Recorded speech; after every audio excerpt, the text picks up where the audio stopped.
दशहरे की कहानी। दशहरा क्यों मनाया जाता है, क्या है इसके पीछे की कहानी, आइए जानते हैं। नमस्कार मित्रों, आज हम जानेंगे कि हम दशहरा क्यों मनाते हैं। ये सिर्फ त्योहार नहीं बल्कि अच्छाई की जीत और बुराई के अंत का प्रतीक है। आइए चलते हैं त्रेता युग की उस पौराणिक कथा में, जहां भगवान श्री राम ने रावण जैसे महाबली राक्षस का अंत कर धर्म की रक्षा की।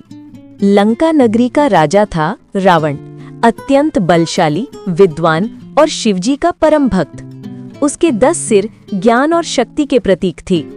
देवताओं से मिले वरदानों ने उसे और भी अजेय बना दिया था। परंतु रावण का सबसे बड़ा शत्रु था उसका अहंकार। वो सोचता था कि तीनों लोकों में कोई उसे पराजित नहीं कर सकता। इसी अभिमान ने उसे अधर्म और अन्याय की राह पर पहुंचा दिया। वनवास के समय श्री राम अपनी पत्नी सीता और भाई लक्ष्मण के साथ पंचवटी में निवास कर रहे थे। रावण ने छल किया। पहले मारीच को स्वर्ण मृग का रूप देकर भेजा। सीता माता उस मृग को देख मोहित हो गई। राम और लक्ष्मण उसके पीछे गए और तभी रावण साधु का वेश धारण कर वहां पहुंचा। वो भिक्षा मांगने के बहाने सीता के पास आया और अचानक असली रूप दिखाकर माता सीता का हरण कर लिया। आकाश मार्ग से उन्हें उठाकर लंका ले गया। ये दृश्य पूरे ब्रह्मांड को हिला देने वाला था। सीता के वियोग में राम और लक्ष्मण भटकते रहे। तभी उनकी भेंट वानर राज सुग्रीव और महाबली हनुमान से हुई। हनुमान जी ने समुद्र लांघता लंका पहुंचे और अशोक वाटिका में सीता माता को खोज निकाला। उन्होंने सीता माता को राम का संदेश दिया और रावण की लंका को अपनी पूंछ में आग लगाकर जला दिया। इसके बाद राम जी ने वानर और भालुओं की विशाल सेना संगठित की। समुद्र पर पत्थरों से सेतु बनाया गया, जिसे आज हम राम सेतु कहते हैं। लंका पहुंचकर भयंकर युद्ध आरंभ हुआ। रावण की सेना बलशाली थी। उसका भाई कुंभकर्ण पर्वत के समान विशालकाय युद्ध में उतरा।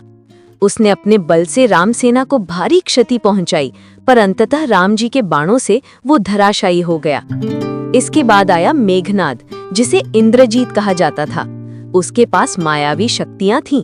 उसने लक्ष्मण को नागपाश से बांध दिया, परंतु गरुड़ की कृपा से वे मुक्त हुए और अंततः लक्ष्मण ने इंद्रजीत का वध किया। अब स्वयं रावण रणभूमि में उतरा। राम और रावण का युद्ध कई दिनों तक चला।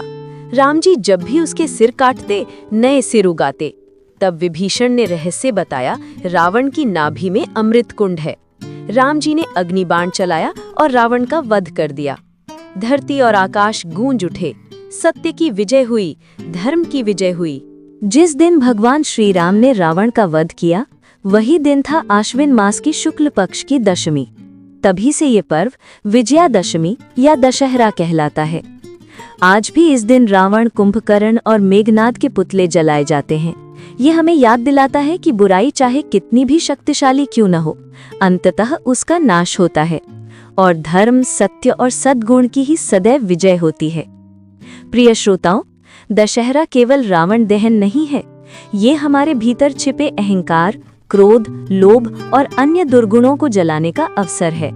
आइए इस पर्व पर हम प्रण लें कि हम अपने जीवन से बुराई को मिटाएंगे और राम जी के आदर्शों, धैर्य, मर्यादा और सत्य को अपनाएंगे। यही दशहरे का सच्चा संदेश है। तो दोस्तों, ये थी दशहरे की कहानी। अगर ये कहानी आपको पसंद आएगी तो मेरे चैनल को लाइक, शेयर और सब्सक्राइब ज़रूर से कीजिएगा और बेल आइकन को ज़रूर से प्रेस कीजिएगा, ताकि मेरे आने वाली वीडियो का नोटिफिकेशन आपको मिल सके।